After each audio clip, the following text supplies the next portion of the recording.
Okay, right the next question, find the perimeter of a semi circle, perimeter of a semi circle with radius r, with radius r। बच्चों आप सबको मालूम है एक complete circle की perimeter क्या होती है? 2 पाई r, सर्कमफेरेंस ना, पेरीमीटर मींस सर्कमफेरेंस। अब सर्कमफेरेंस तो आप केवल तभी बोल पाओगे जब आपके पास एक कंप्लीट सर्कल है। अब मैंने आपको दे दिया एक half circle, very easy sir, half 2 पाई, हाफ सर्कल की पेरीमीटर कितनी होगी? अबे पाई आ रहा है, पाई r का 2 पाई r का हाफ, ऐसे ही बोल रहे हैं आप, 2 पाई r का हाफ। आंसर कितना हुआ? पाई r। हमको पता है आपका ये आंसर बिल्कुल ही क्या है? गलत है। हाँ, ये आपका आंसर बिल्कुल गलत है, बिकॉज मैंने आपको बोली है पेरीमीटर। बच्चों पेरीमीटर का मतलब होता है बाउंड्री। ये रेडियस कितनी होती है? आपने जो हमें आंसर दिया ना, ये केवल इसके राउंडेड पार्ट की वैल्यू दी है। आपने केवल अगर राउंडेड पार्ट दिया है, ये हो गया पाई r, और साथ में इसको भी जोड़िए। बच्चों अगर ये r है तो ये भी क्या होगा? r। तो r plus r equal to कितना? 2r। तो देखिए हमारे पास अगर मैं पेरीमीटर की बात करूं तो perimeter of a semi circle, semi circle में ऐसा लिखूंगा SC, okay, semi circle equals to r plus r, 2r plus pi r। ये है सेमी सर्कल। आप चाहे तो r कॉमन ले लें, r in bracket pi plus 2। Note करिए, ये है सेमी सर्कल की सरकमफेरेंस, सेमी सर्कल की सरकमफेरेंस। ओके, आप सभी सेमी सर्कल की सरकमफेरेंस पाई r ही समझते हैं, बट सेमी सर्कल की सरकमफेरेंस पाई r 2r plus pi r होती है। ठीक है, नेक्स्ट क्वेश्चन लीजिए, find the circumference, find the circumference of a quarter circle, find the circumference of a quarter circle। एक क्वार्टर सर्कल की सरकमफेरेंस बताइए, quarter circle की सरकमफेरेंस बताइए with radius r, with radius r। Quarter circle की circumference बताइए with radius r, pi r upon 2 plus 2r, बिल्कुल सही, pi r upon 2 plus 2r। Just now we have proved that this part, the length of this part is pi r upon 2, say yes or no? pi r upon 2 plus r, because आप quarter circle देखोगे तो आपके पास ये part आएगा, this plus this plus this, so total circumference equal to pi r upon 2 plus r, this is pi r upon 2 plus 2r। ये है हमारे पास circumference। इस पर बच्चों बहुत सारे क्वेश्चंस हैं, डिफरेंट वैरायटीज ऑफ क्वेश्चंस हैं, और बहुत इजी क्वेश्चंस हैं, आपसे वो बन जाएंगे। ठीक है ना, नेक्स्ट लिखिए, एरिया, ओके राइट डाउन, हो गया।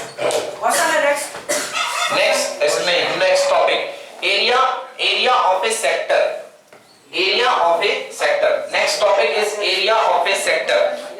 Okay, next topic is area of A sector. बच्चों एरिया ऑफ ए सेक्टर जानने के पहले आपको जानना होगा कि एरिया ये सेक्टर होता क्या है। चलिए देखिए, हमारे पास कोई सर्कल है, उसका टोटल एरिया तो आप जानते ही हैं पाई r स्क्वायर। ये मेरे पास एक सर्कल कंप्लीट दिया हुआ है, इसकी रेडियस r है, तो इसका एरिया, ये टोटल जो शेडिंग होती है, मतलब आप एक सर्कल के ऊपर जितने में कलर कर सकते हो वो होता है, तो ये आप सब जानते हो। इसका एरिया कितना होता है?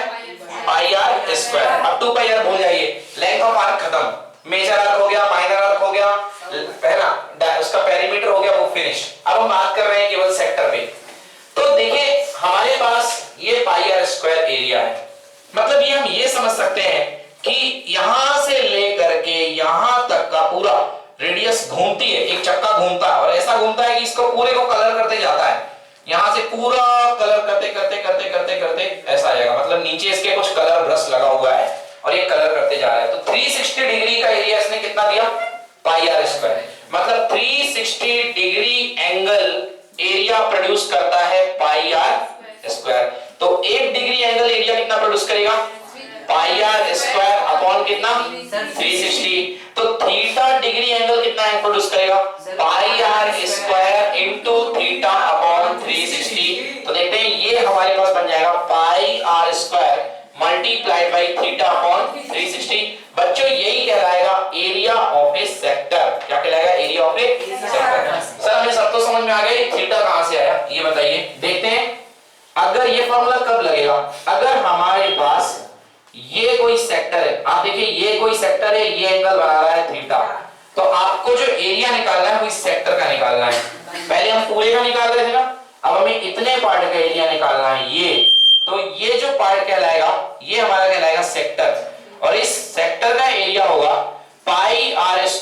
Into theta upon 360। इस सेक्टर का एरिया होगा pi are square into theta upon 360।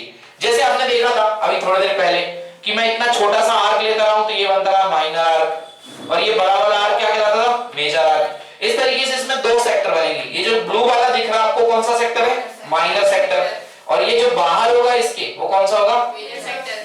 तो आप मुझे बता सकते हैं ये जो एरिया है किसका, माइनर का कि मेजर का, माइनर का, माइनर का, बिकॉज आपने इसमें थीटा लिया है और थीटा ये बैठा हुआ है ना, थीटा एंगल का एरिया, तो pi are square into theta upon 360। Yes, आपको समझ में आ रहा है last Akshay, clear, pi are square into theta upon 360। Once again 360 degree angle पूरा एरिया बनाता है कितना आपका, पाई आर स्क्वायर का 360 डिग्री एंगल एरिया सबटेंड करता है पाई are square.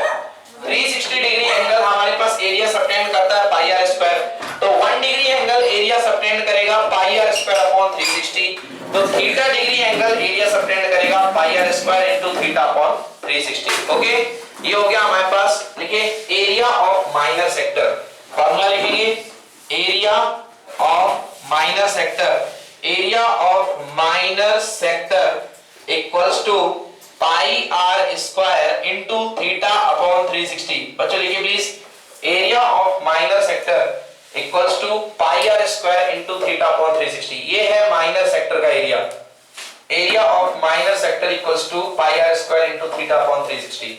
Clear, area of minor sector equal to pi are square upon theta into 360। अब next sir एक minute, area of minor sector equals to pi r square into theta upon 360 where theta is the angle in degree। theta आपको degree में दिया रहेगा angle, अभी आपके degree measurement ही चल रहा है। अब देखिए मेजर सेक्टर का area, area of major sector, major sector, चलिए देखिए आप ये समझो आपको मेजर सेक्टर निकालना है, मतलब ये बाहर वाला, अच्छा समझ में आ रहा ना, व्हाइट वाला पोर्शन। आपके पास टोटल एरिया कितना होता है, पाई आर स्क्वायर। आपके पास एक पिज्जा दिया है, आप पिज्जा की एक स्लाइस निकाल लेते हो तो बाहर वाली स्लाइस बच जाती है, तो आप ये माइनर की स्लाइस निकालोगे तो बाकी क्या बचेगी, मेजर वाली। तो area of major sector equals to total, total कितना होगा Akshay, pi are square minus ये जो छोटा वाला था, minus pi are square into theta upon 360। ये पूरा लिखना पड़ेगा भाई, pi are square total minus minor, मतलब pi are square into theta upon 360। हाँ ये बात अलग है कि आप बाद में कॉमन ले लो तो आपका फॉर्मूला बन जाएगा 1 माइनस थीटा अपॉन 360। आई बात समझ में, तो ये हमारा फॉर्मूला बन गया area of major sector. Note करिए area of major sector, area of major sector का फॉर्मूला हमारे पास ये आ गया, पाई आर स्क्वायर ब्रैकेट में 1 माइनस थीटा अपॉन 360। ये इस के फॉर्मूले से, माइनर और मेजर के फॉर्मूले से दो एक्सरसाइज आपकी हो जाएंगी, पहले एक हो जाएगी पेरीमीटर वाली और दूसरी हो जाएगी। अब लास्ट एक्सरसाइज पे कौन सा फॉर्मूला लगेगा मैं वो बता रहा हूं आपको, ठीक है ना, इस पे लास्ट एक्सरसाइज पे। ये क्लियर हो गया? यस सर, सबको समझ में आ गया? इसमें कोई डाउट तो नहीं है? ये माइनर और मेजर। अच्छा इसके कुछ एप्लीकेशन हम आपको दिखा देते हैं। इसके एप्लीकेशन जैसे कि आपको मान लो सेमी सर्कल का एरिया निकालना है, तो सेमी सर्कल का एरिया तो बहुत इजी होगा, सब लोग जानते हो पाई आर स्क्वायर अपॉन 2। अब देख लेते हैं इसी फॉर्मूले से पाई आर स्क्वायर अपॉन 2 कैसे आएगा। अगर यदि सेमी सर्कल की बात की जाए, सेमी सर्कल में तो formula pi are square into, बच्चों थीटा कितना होता है 180 डिग्री, 180 डिग्री अपॉन 360। ओके ये कैंसिल हो गया, 2 आंसर आ गया पाई आर स्क्वायर अपॉन 2। चलिए क्वार्टर की बात करें तो क्वार्टर का एरिया कितना होगा बोलो, पाई आर स्क्वायर अपॉन 4 होगा। अब इसको मैथमेटिकली 4 भागों में होगा तो पाई आर स्क्वायर अपॉन 4, तो इसको मैथमेटिकली देख लेते हैं कैसे होगा ये। तो सेक्टर का formula pi are square into ये कितने डिग्री एंगल बना रहा है 90, तो थीटा के प्लेस पे कितना आएगा 90 अपॉन 360, कितना आ गया 4, तो आंसर आ गया pi are square upon 4। Clear? Next topic डालिए, ये तो समझ में आ गया आपको। नेक्स्ट हेडिंग डालिए last, area of a segment, area of a segment. ये नोट नहीं किया अभी तक आपने?